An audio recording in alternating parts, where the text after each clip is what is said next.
If you're like most people, you've probably never heard of Thingiverse. Well, this is one of my all-time favorite websites. What's really cool about Thingiverse is the fact that it allows nearly anyone in the world to turn digital designs into physical objects. Thingiverse was launched back in 2008 by MakerBot to help develop the emerging desktop 3D printing community by creating a library of digital files that could be 3D printed. In essence, it's like an Apple iTunes store, except it has objects rather than songs. Also, all of these files can be downloaded for free. Nearly all of them are created and uploaded by individual folks like you and me.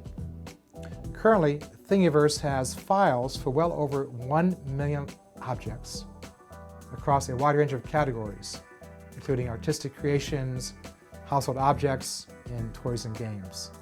So you're sure to find something that fits your needs or your interest.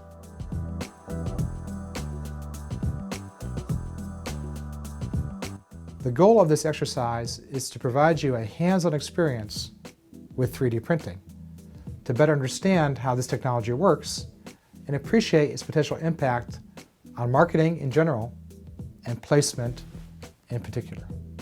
Now I'd like to show you how to complete the Thingiverse exercise. First of all, go to Thingiverse.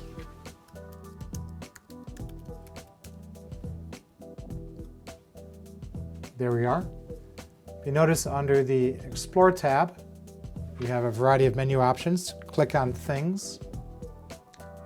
And within the things that pop up, you have a lot of different ways to search them. I recommend choosing Popular, which shows you the most popular objects on Thingiverse. And simply scroll down and find an object that grabs your attention. Here's one. Flexi Cat. Looks like a cat version of our,